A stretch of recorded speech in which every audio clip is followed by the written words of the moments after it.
Good morning. আচ্ছা, এই যে জায়গাটা দেখতে পাচ্ছ, এই জায়গাটা নিতান্তই ইউটিআই নিয়ে লেখা।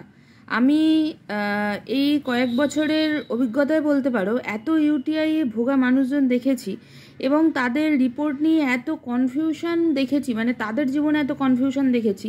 বেশিরভাগ মানুষই তো রিপোর্ট একটা পেয়ে গেলেই মনে করেন যে আমি বুঝে যাব সব কিছু, ডাক্তারবাবুর কাছে আর প্রয়োজন নেই, ঠিক আছে। বা ডাক্তারবাবু যদি বলেন যে না আপনি ঠিক আছেন, তাহলেও এখন তো আবার দেখি কোনো কোনো রিপোর্টে কোথাও কোথাও আমি দেখি যে সব প্যারামিটারই বোল্ডে লিখে দিয়েছেন, ঠিক আছে। তারা কিন্তু মানে এটা কোথাও বলেননি এই বোল্ড মানে অ্যাবনর্মাল, তারা এমনি জিনিসটাকে হাইলাইট করার জন্য বোল্ড করে দিয়েছেন, সবগুলোই বোল্ড করে দিয়েছেন। পেশেন্ট এসে বলছে দেখুন এইগুলো তো এইরকমভাবে লেখা আছে, তার মানে এগুলো আমার বেশি আছে।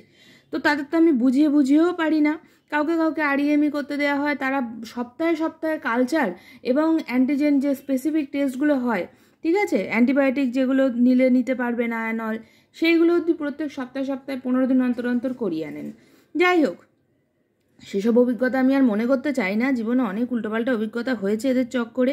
যাই হোক, তো আমার মনে হয় মানে এই যে কথাটা বললাম সপ্তাহে সপ্তাহে এরকমভাবে করিয়ে আনতেন, উনি আমাদের বিরক্ত করার জন্যেই করতেন আর কি, ঠিক আছে। ওনাকে বোঝালে উনি কিছুতেই বুঝতেন না, উনি ভাবতেন আমি যা জানি একদম সব, ঠিক আছে। যাই হোক, কী করে মনে করে কখন মানুষ ভগবান জানে। এখানে জিনিসটা দেখো, কাউন্ট, দাঁড়াও, এই যে এই লাইনটা বলছি, a count exceeding 10⁵ organism per millilitre denotes significant bacteriuria and indicates active UTI.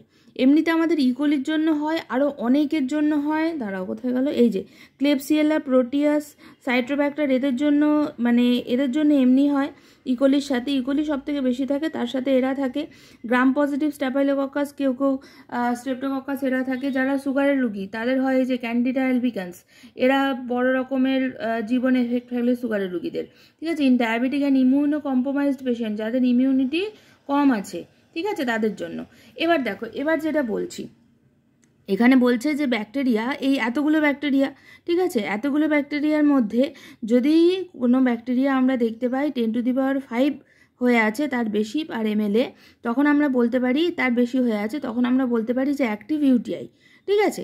আচ্ছা, আর যখন টিবি হয় তখন আমরা সেটা আলাদা কথা, টিবির ইউটিআই না, আমাদের যেসব টিউবারকুলোসিসের পেশেন্টরা ছিলেন তারা কেউ ইউটিআই পর্যন্ত পৌঁছয়নি, তার আগে আমরা আটকে দিয়েছি।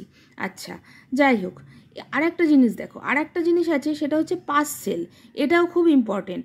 এখানে কথা বলে যে পাইউরিয়া, এমনিতে এখানে লেখা নেই, কিন্তু আমি বলছি 0 থেকে 5টার বেশি, মানে 5টার বেশি যদি পাস সেল থাকে, তখন আমরা সেটাকে মানে চিন্তার মধ্যে বলে ধরতে পারি, ঠিক আছে। এই হচ্ছে ঘটনা, দিস ইজ সো সিম্পল। আর আরইএমই যে টেস্টটা বলা হয় সেইটাতেই এগুলো ধরা যায়, তোমার ইউটিআই আছে নেই, নর্মাল আছে অ্যাবনর্মাল আছে, আগে ছিল সেটা এখন আর নেই, সেটা এখন কনভালেসেন্ট, সেইটা অবধি বোঝা যায় এই আরইএমই থেকে। ডাক্তারবাবু যখন বলছেন আরইএমই করিয়ে আনুন, তখন আরইএমই করিয়ে আনুন। কালচার করার প্রসেস আলাদা, ওই একটাই কোটোতে আমি ইউরিন ভরে দিলাম, ওইটা থেকেই আমার কালচার হচ্ছে, ওইটা থেকেই আরইএমই হচ্ছে, ওই কালচারের রিপোর্ট ভুল আসবেই।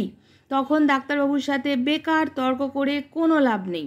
কেউ তো মনে করেন ওই রিপোর্টটা দেখে আমি সব বুঝি, ভাই তাহলে মাইক্রোবায়োলজি সাবজেক্টটাই থাকতো না, প্যাথোলজি সাবজেক্টটাই থাকতো না। কিছু তো 1% হলেও ডাক্তারবাবু আপনার থেকে বেশি জানেন না, সেটাকে রেসপেক্ট করুন, তিনি আপনাকে সুস্থ করবেন, তার ক্ষমতা আছে সেটা করার। আমাদের হেলথ ইউনিভার্সিটি সেই অধিকারটা দিয়েছে, তাই বলি ভরসা রাখুন। এই যে এই জায়গাটা এতক্ষণ ধরে দেওয়া রয়েছে, প্রায় 4 মিনিট ধরে, জায়গাটা পারলে পড়ে নিন, ঠিক আছে।